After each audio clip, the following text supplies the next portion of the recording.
चलिए ठीक है, पहले इसको हम लोग जो है जो इसके पहले वाले क्लास का जो होमवर्क है पहले उसको करते हैं, मिलान कर लेते हैं, देखते हैं आप लोगों का कितना सही होता है। ठीक है, इसके बाद फिर जो है हम लोग अगले टॉपिक पे आएंगे। ठीक, तो क्वेश्चन यही था कि find out the common noun and proper noun, मतलब इसमें आपको जो है कॉमन नाउन और प्रॉपर नाउन ढूंढना था इनमें से।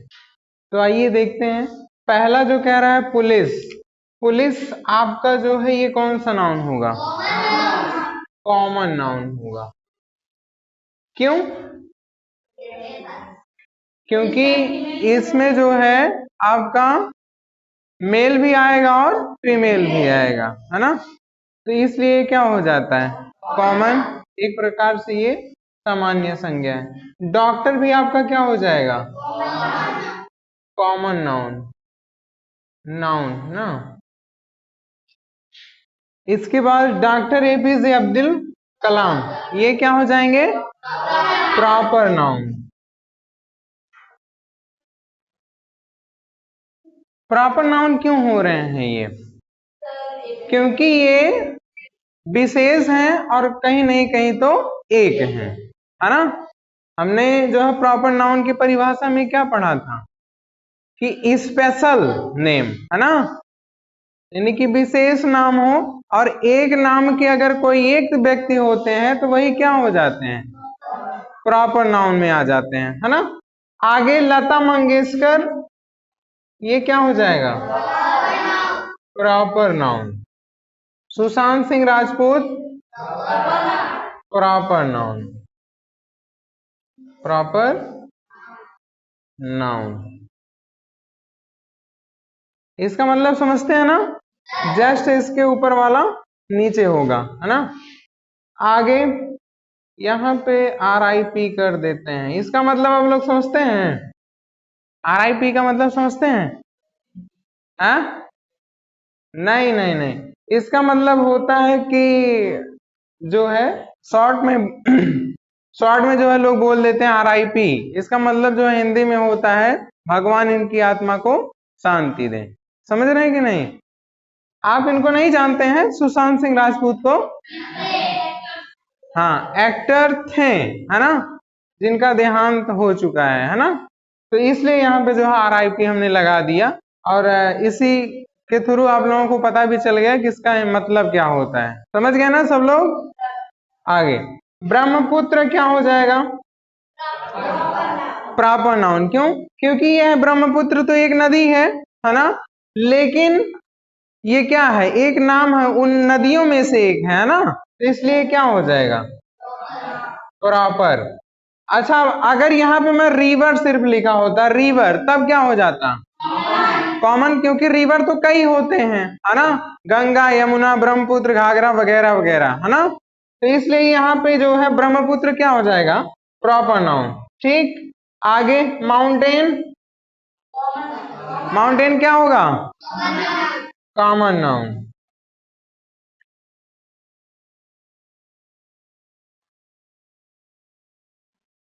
तो इतना आप लोग कर पाए हैं? Okay good. आगे अब हम लोग का जो अगला टॉपिक है उस पे आते हैं।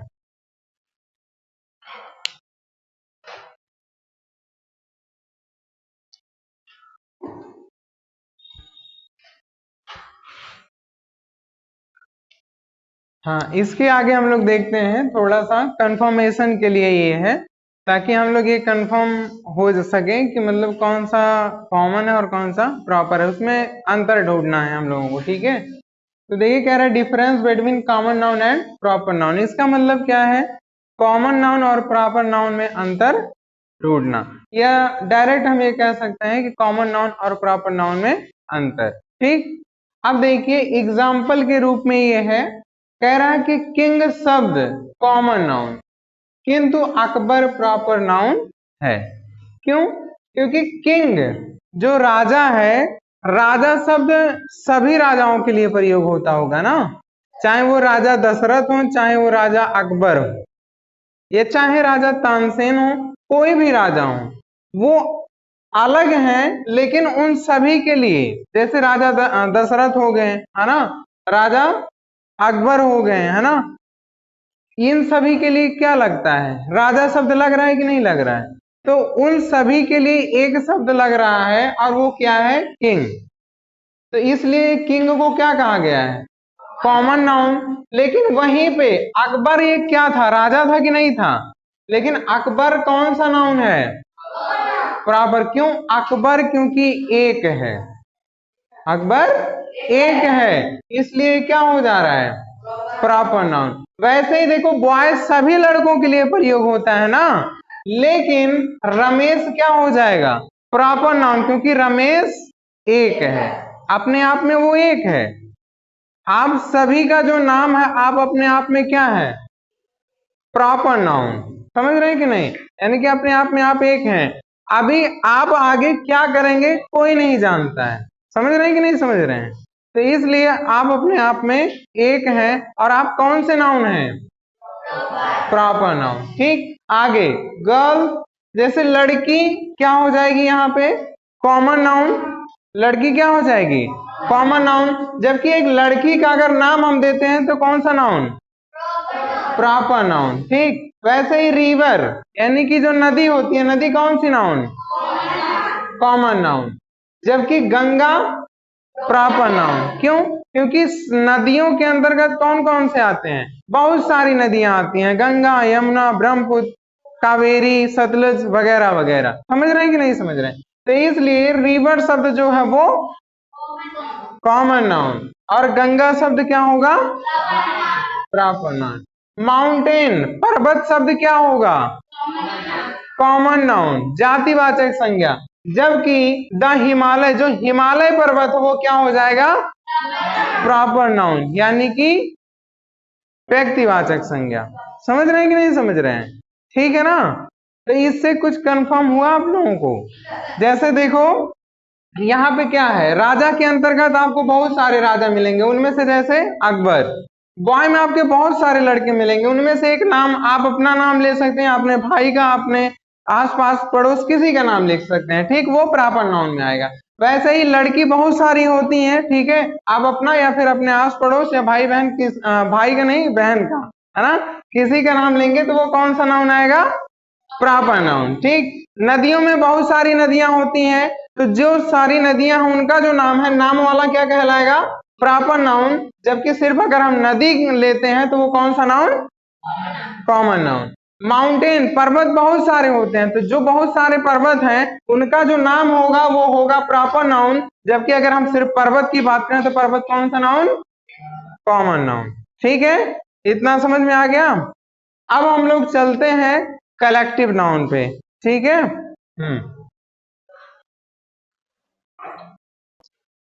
देखो नेक्स्ट हम लोगों को देखना है कलेक्टिव नाउन, है ना। इसके पहले हम लोग दो नाउन को देखे हैं, दो kinds of noun, common noun and proper noun. Third ये तीसरा वाला जो है ये है कलेक्टिव नाउन। ठीक है। देखो कह रहा है कि कलेक्टिव नाउन यानी कि समूहवाचक संज्ञा।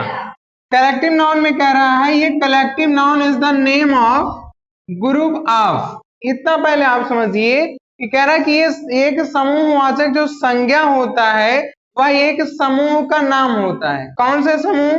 किसी पर्सन यानी कि व्यक्ति के समूह का, किसी एनिमल्स यानी कि जानवरों के समूह का, किसी प्लेस यानी कि स्थानों के समूह का, या किसी थिंग्स यानी कि वस्तुओं के समूह का। यानी कि किसी व्यक्ति, जानवर, स्थान, वस्तु के समूह के नाम को संज्ञा कहा जाता है। जैसे देखो कह रहा है कि टीम। टीम मतलब क्या होता है? समूह होता है ना। ये टीम जो होता है किसमें वर्क करता है? समूह में कार्य करता है। अब ये हो सकता है कि खेलने की टीम हो सकती है या इंटेलिजेंस की टीम हो सकती है किसी चीज को पकड़ने के लिए, है ना। कभी कभी आप सुने होंगे जब बड़े टेररिस्ट वगैरह या फिर अन्य किसी चीज को अंजाम देने के लिए वहां पे एक टीम गठित किया जाता है ना। तो वो टीम क्या होती है? एक समूह होती है। ठीक है। आगे क्लास, कक्षा क्या होता है? एक समूह होता है जहां पे बॉयज और गर्ल्स जो है इकट्ठे होते हैं, है ना। अब जरूरी नहीं है उसमें कि एक ही कैटेगरी के हों, उसमें कई कैटेगरी के लोग रह सकते हैं। समझ में आ रहा है ना? जैसे आपकी जो कक्षा है, इस क्लास में जो है आपको बॉयज भी मिलेंगे और गर्ल्स भी मिलेंगे, है ना? तो लेकिन है दोनों का समूह ना, और उन दोनों के समूह को जहां पे वो रह रहे हैं उसे क्या कहते हैं? क्लास कहते हैं। आगे कह रहा है कि आर्मी, आर्मी क्या होती है? एक सेना की टुकड़ी होती है, सेना की टुकड़ी, है ना? इसे हम क्या कहेंगे? सेना की टुकड़ी। अब इससे आप लोग ऐसे नॉर्मली तो जो जवान को देखते हैं उसे कहेंगे आर्मी का जवान है ना, या आर्मी वाला है। तो वो आर्मी का मतलब क्या है? वो एक सेना के समूह का व्यक्ति है, मतलब सेना का समूह जो है उसका वो क्या है? एक व्यक्ति है, ठीक है, जिसे हम शॉर्ट में क्या कह देते हैं? आर्मी। समझ रहे हैं ना? वैसे ही सेम नेवी है, सुरक्षा बल का एक भाग, और दूसरा नेवी भी है। आर्मी जो है थल सेना, ठीक, जबकि नेवी है ये क्या है? जल सेना है, ठीक है। ये कहां पे काम करती है?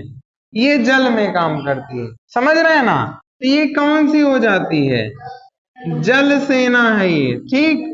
समझ रहे हैं ना? नेवी क्या है? जल सेना। और यह भी किसमें? नेवी का भी एक समूह होता है, और उस समूह को जो क्या कहते हैं? नेवी। यानी कि जल सेना जो होती है उसके एक समूह को हम लोग क्या कहते हैं?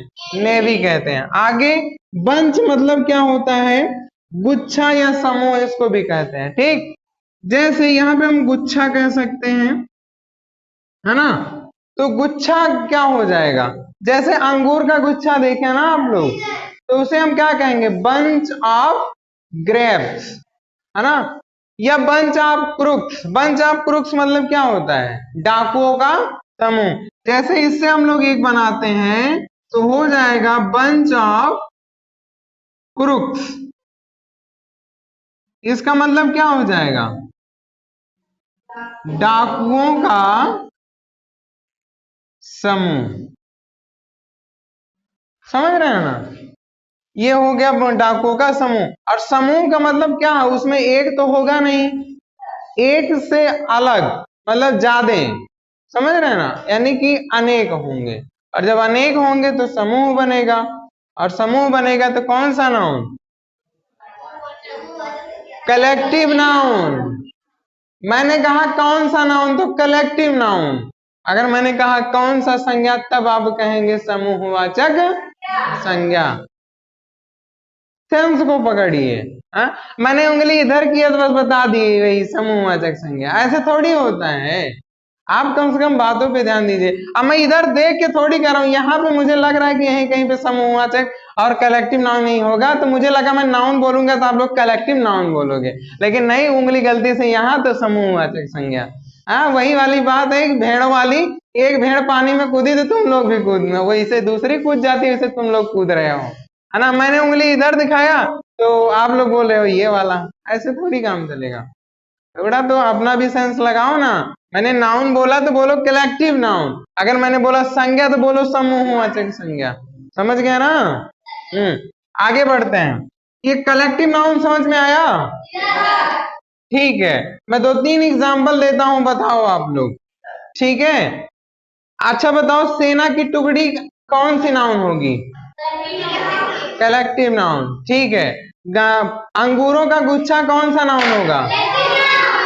Collective noun. डाकुओं का समूह कौन सी संज्ञा होगी? समूहवाचक संज्ञा। कुछ लोग बोले हैं अभी कलेक्टिव नाउन, है ना? लेकिन मैंने पूछा है संज्ञा कौन सी है। गलत वो भी नहीं है, आप इंग्लिश में बता रहे हो, अच्छी बात है, लेकिन यहाँ बातें सेंस की है कि आप कितना जो है ध्यान दे रहे हो, समझ कितना रहे हो। समझ रहे हो कि नहीं? ठीक है, इतना समझ में आया? आगे बढ़े, चलो आ जाते हैं हम लोग मटेरियल नाउन यानी कि पदार्थवाचक संज्ञा पर। देखिए कह रहा है कि a material noun is the name of material. ध्यान से समझिएगा कि पदार्थवाचक संज्ञा जो है वो पदार्थ का नाम है। मटेरियल मतलब क्या होता है? पदार्थ, है ना? और पदार्थवाचक संज्ञा सिर्फ और सिर्फ अगर कुछ है तो वो पदार्थ का नाम है। देखो क्या कह रहा है, a material noun is the name of material of substance. Substance मतलब क्या होता है? पदार्थ। तो ये जो है मटेरियल नाउन यानी कि पदार्थवाचक संज्ञा क्या है, एक पदार्थ का नाम है। जैसे देखो कह रहा है वाटर, वाटर क्या है, पानी एक क्या है, पदार्थ है ना। अब इसमें आप पदार्थ में जो भी आप डिसॉल्व करिए, मिलाइए, ठीक है, उससे आपका एक नया पदार्थ बनेगा। समझ रहे हैं कि नहीं समझ रहे हैं? ठीक। आगे शुगर, चीनी क्या है, चीनी, चीनी आपकी कौन सी नाउन होगी, मटेरियल नाउन। ठीक। आगे ऑयल, तेल कौन सी नाउन होगी, मटेरियल नाउन। गोल्ड, सोना, कौन सा नाउन, मटेरियल नाउन। सिल्वर, चांदी, मटेरियल नाउन। ये सब के सब क्या है, मटेरियल नाउन। समझ रहे हैं ना। जैसे आप लोग कभी कभी सुने होंगे या देखे भी होंगे, जैसे नाम जो होता है वेल्डिंग मटेरियल करके होता है ना, कुछ नहीं जानते हैं, जहां से हम लोग के घर का सामान बनने के लिए आता है ना, उस दुकान का नाम जैसे मान लेते हैं आर्या वेल्डिंग मटेरियल है, किसी का नाम, अच्छा तुम्हारा नाम है, नहीं वैसे मुझे ये बॉयज का नाम लगता है, बहरहाल कोई बात नहीं, अब तो कॉम्बो में चलता है ना। तो मान लेते हैं किसी का भी नाम लेके, है ना, तो वहां पे वेल्डिंग मटेरियल करके होता है ना, वहां से हमको मिलता क्या है, सीमेंट, मोरंग, गिट्टी, है ना, सरिया वगैरह वगैरह, जिससे भी घर निर्माण होता है। समझ रहे हैं कि नहीं समझ रहे हैं? तो वो सब के सब हैं क्या, मटेरियल है ना। वैसे ही आप अगर गुजिया बनाते हैं तो उसमें क्या लगता है, मटेरियल लगता है ना। क्या हुआ है, उसी को, हाँ इसीलिए मैंने बताया, सिर्फ उसी लिए जो है मटेरियल नहीं लगता है कि जो लिखा रहता है ना, बर्मा वेल्डिंग मटेरियल, तो वेल्डिंग में लगाना ना, मतलब बिल्डिंग, भवन निर्माण के लिए, ठीक है। तो आप वो तो अलग हो गया, समझ रहे हैं कि नहीं समझ रहे हैं। लेकिन आपका जो है मटेरियल, आप जैसे अभी मैंने कहा कि गुजिया, है ना, थोड़ा सा हम लोग इरेज करते हैं, इसके बाद समझते हैं, है ना। अच्छा, अगर हम लोग बात करें तो गुजिया आता किस नाउन में है, ये बताओ, गुजिया किस नाउन में आएगा, कलेक्टिव नाउन में। कैसे दिखाता हूं, अच्छा गुजिया को इंग्लिश में क्या कहते हैं, बताओ। हाँ देखो, deep fried sweet dumpling,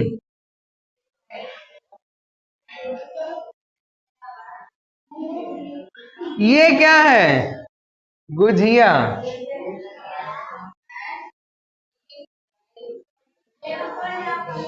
gujiya, है ना।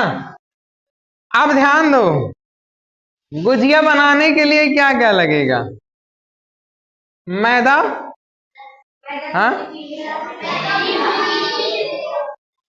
चलो चलो चलो चलो, शांत रहो, गंदी बात करने लगते हो, है। चलो, इसके बाद चीनी, चलो चीनी, इसके बाद ड्राई फ्रूट, हाँ, सूखा मेवा, चलो, अरे गरी छुआरा मुनक्का, गरी छुआरा मुनक्का वाले इधर आओ, सूखे मेवे में सब आ जाता है, समझ रहे हो कि नहीं। ये जो गरी छुआरा मुनक्का लेके बैठे हो सब इसी में आएगा, ठीक है। तो इधर आ जाओ, ये दिख नहीं रहा होगा, सही सही से लिख देता हूं, सूखा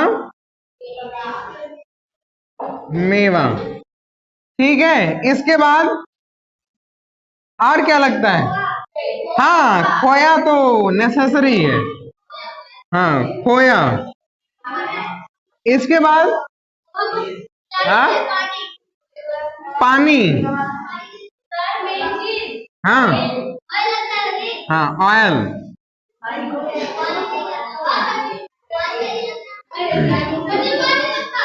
वा, वाटर। हाँ, इसके बाद अच्छा, ठीक है, बस इतने में समझते हैं। लगने को तो बहुत कुछ लगता है, ठीक ना। आ जाओ, इतने में समझते हैं। अरे ध्यान से समझ लो पहले।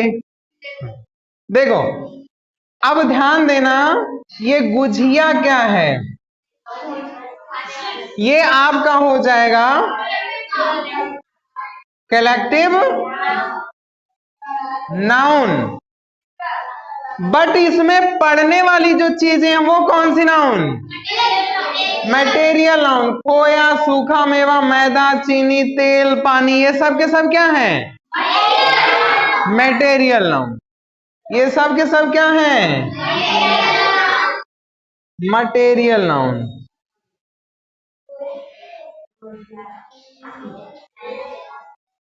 समझ गए ये बात? हाँ,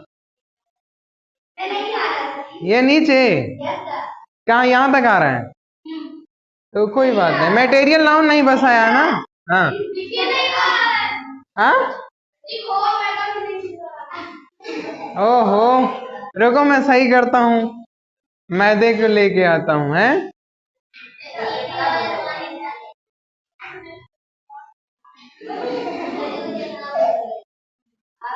चलो आ गया। तो इतना समझ में आया? ये बस आपको समझाने के लिए था, ठीक है ना। समझ गए कि नहीं? अब देखो, ध्यान दो। अच्छा ये बताओ, ये गुझिया जो है ये कलेक्टिव नाउन क्यों हुआ? क्योंकि इसमें सभी का समूह है ना। सभी को क्या किए हैं? आटे को एक शेप दिए हैं, आकार दिए हैं, और उसमें सभी को ठूस ठूस के भर दिए हैं, है ना। और जब सबको भर दिए तो वो क्या हो गए? बंद हो गए उसी में। लेकिन है तो कई ना उसमें। चलो, 1 2 3 4 5 6, है ना। लगभग 5-6 चीज है। अभी ये हम लोग एवरेज लेवल वाले हैं, है ना। मिडिल क्लास वालों का एक गुजिया है, बाकी नेक्स्ट लेवल वालों का जो होता है वो अलग टाइप का होता होगा। समझ रहे हैं कि नहीं समझ रहे हैं? हाँ, तो हम लोग अपने में समझेंगे तो ज्यादा बेटर रहेगा, ठीक ना। समझ गए इतना? तो गुजिया कौन सा नाउन? Collective noun. जबकि उसमें पढ़ने वाला मटेरियल कौन सा नाउन? Material noun. समझ में आया? आगे बढ़े। अगला हम लोगों का होगा एब्स्ट्रैक्ट नाउन। चलो आ जाओ, इधर ध्यान दो। सीधे पहले बैठ जाओ, जैसे बताया गया है बैठने के लिए वैसे। हाँ, चलिए अगला अब हम लोग समझते हैं एब्स्ट्रैक्ट नाउन, यानी कि भाववाचक संज्ञा। भाववाचक संज्ञा में क्या कह रहा है कि एन एब्स्ट्रैक्ट नाउन, यहाँ पे नाउन रहेगा, ठीक है। An abstract noun is the name of which thing. इतना पहले समझिए, an abstract noun is the name of which thing. एक भाववाचक संज्ञा जो होती है वह ऐसी वस्तु है जो वी कैन नॉट सी, जिसे हम देख नहीं सकते हैं, और टच, ना ही उसे स्पर्श कर सकते हैं। बट लेकिन ओनली फील, केवल महसूस कर सकते हैं। यानी कि भाववाचक संज्ञा ऐसी संज्ञा है जिसे हम ना तो देख सकते हैं ना ही स्पर्श कर सकते हैं, उसे हम केवल महसूस कर सकते हैं, फील कर सकते हैं। समझ गए ना? देखिए एग्जाम्पल, उदाहरण में जैसे हॉनेस्टी, ईमानदारी दिखती है। ईमानदारी को छू सकते हो? नहीं ना। तो ईमानदारी क्या है? Abstract noun. ब्रेवरी, बहादुरता दिखती है, उसको छू लेते हो? नहीं ना। तो क्या हो जाएगा? Abstract noun. ओल्डनेस, बुढ़ापा, क्या हो जाएगा? Abstract noun. चाइल्डहुड, बचपन, एब्स्ट्रैक्ट नाउन। एक्सेट्रा एक्सेट्रा, समझ रहे हैं ना, है ना। जैसे वीपिंग, है ना, स्लीपिंग, डेथ, ये सब क्या हो जाते हैं आप, एब्स्ट्रैक्ट नाउन्स हो जाते हैं। समझ रहे हैं क्या नहीं। आगे थोड़ा सा इसमें नोट समझो। ये नोट इसलिए है ताकि आप इस नोट को अगर याद करते हैं ना तो आप समझ जाएंगे कि ये जो है एब्स्ट्रैक्ट नाउन है। अगर इस नोट को आप याद रखते हैं, कहीं पे भी आप देखेंगे तो तुरंत समझ जाएंगे कि एब्स्ट्रैक्ट नाउन है। देखो क्या कह रहा है कि जिन शब्दों के अंत में NESS, SHIP, RYTY, HOOD, यदि ऐसे आपको जो है लेटर्स अंतिम में दिखते हैं तो आप तुरंत समझ जाइएगा कि वो एब्स्ट्रैक्ट नाउन है। ठीक है, जैसे देखो यहां पे हैप्पीनेस लिखा है ना, हैप्पीनेस के अंत में यहां देखो NESS लगा है कि नहीं। और हैप्पीनेस मतलब क्या होता है, प्रसन्नता या खुशी। तो बताओ, प्रसन्नता या खुशी को ना ही हम देख पाते हैं ना ही स्पर्श कर पाते हैं, तो ऐसे में बन रहा है एब्स्ट्रैक्ट नाउन। तो ये नियम फॉलो कर रहा है कि नहीं, कर रहा है ना, इसीलिए। आगे देखो शिप, SHIP, यहां देखो फ्रेंड के बाद क्या जुड़ा हुआ है, शिप, और फ्रेंडशिप है अपना एब्स्ट्रैक्ट नाउन। आगे ब्रेवरी, RY देखो लास्ट में है कि नहीं है, तो इसलिए ये कौन सा नाउन, एब्स्ट्रैक्ट नाउन। TY की बात करते हैं, हॉनेस्टी में देखो TY लास्ट में है कि नहीं है, तो ये कौन सा नाउन, एब्स्ट्रैक्ट नाउन। आगे बॉयहुड में देखो लास्ट में हुड लगा, HOOD है कि नहीं है, कौन सा नाउन है ये, एब्स्ट्रैक्ट नाउन। समझ गए कि नहीं समझ गए। मतलब अगर ऐसा आपको कहीं दिख जाता है, किसी भी अदर वर्ड में भी दिखता है, अगर लास्ट में नेस, शिप, RYTY, हुड, इसके अलावा 2 3 4 और होते हैं, अगर ये दिख जाते हैं तो आप तुरंत समझ जाइएगा कि वो एब्स्ट्रैक्ट नाउन है। ठीक है, लगभग जो है नाउन का जो भी टॉपिक था वो खत्म हो गया है। 2 टॉपिक और है, काउंटेबल एंड अनकाउंटेबल। ठीक है, चलो थोड़ा सा बचा हुआ पार्ट जो है इसको हम लोग देख लेते हैं। नाउन का ही थोड़ा सा ये पार्ट होता है, काउंटेबल एंड अनकाउंटेबल। ठीक है, देखो काउंटेबल को थोड़ा सा समझते हैं। अगर आप इसको ऐसे तोड़ के समझें तो ज्यादा अच्छे तरीके से समझ सकते हैं। सबसे पहले ये बताओ, इसमें देखो काउंट, साइड में मैं बताता हूं, यहां पे देखो काउंटेबल,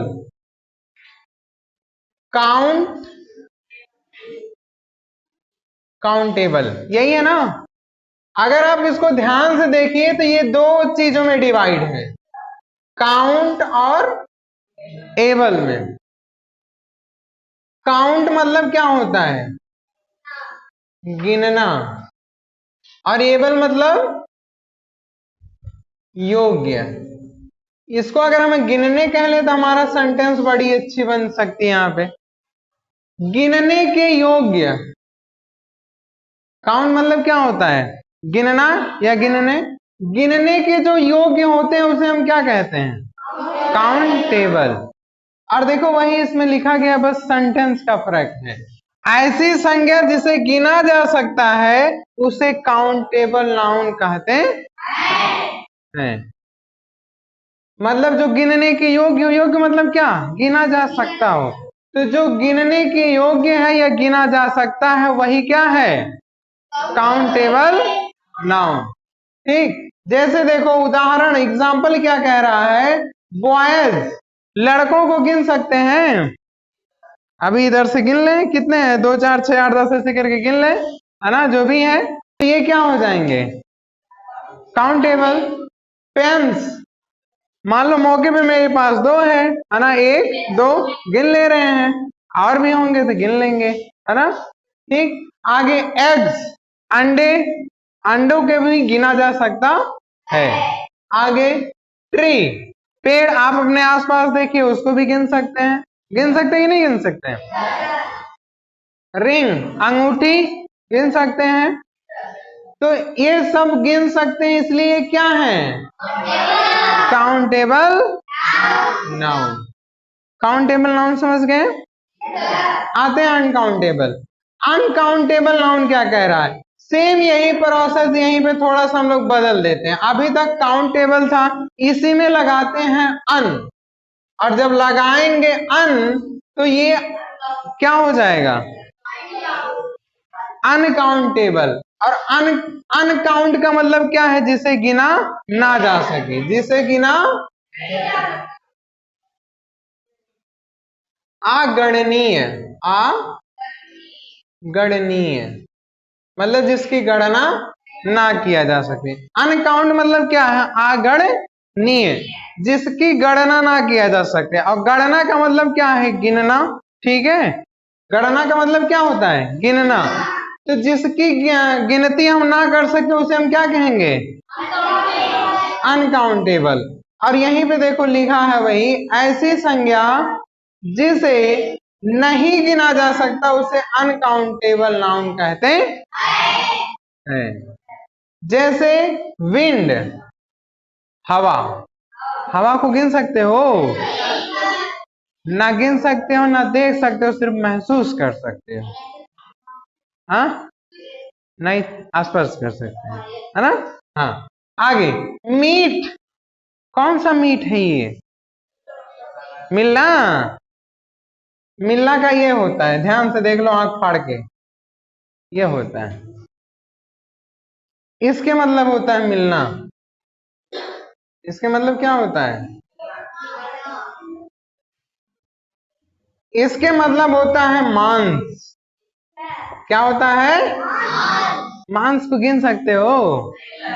इतना सा थोड़ा सा निकालोगे उसमें बहुत सारी कोशिकाएं दिखेंगी। समझ रहे हो कि नहीं? समझ रहे हो ना? तो इसलिए जो है हम लोग मांस को गिन नहीं सकते हैं। वाटर, पानी को गिन सकते हो?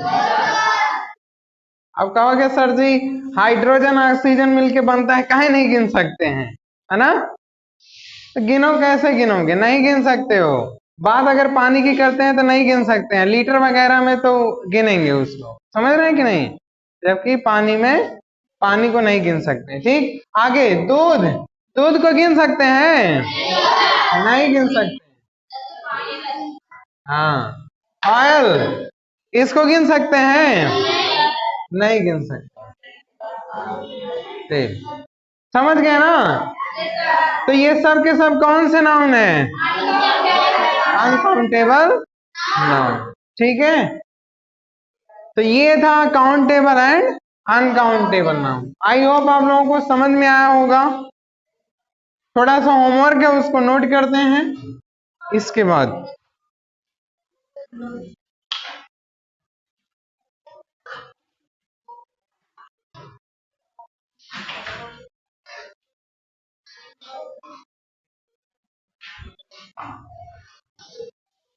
चलो होमवर्क लिखो।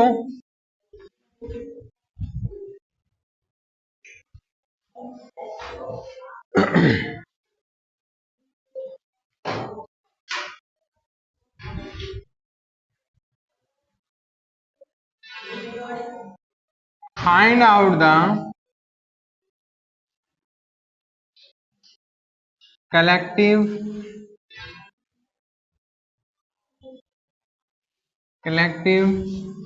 material and abstract noun।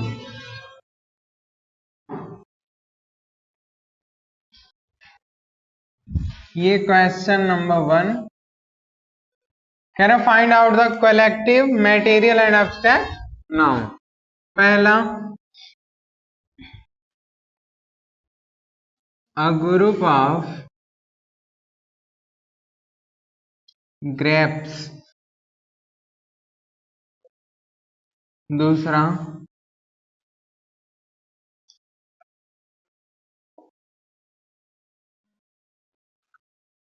Army. तीसरा,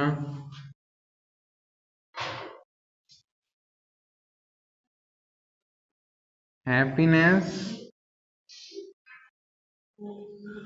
चौथा,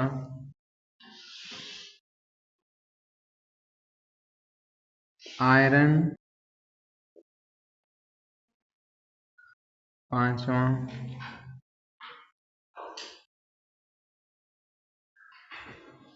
sadness.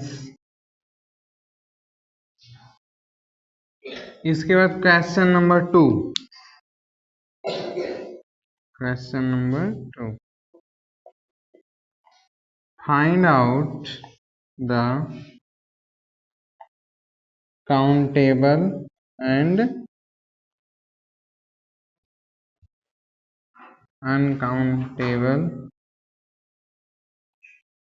nouns. First, mango. Second, sweet. Third, potato. Fourth, country. Fifth,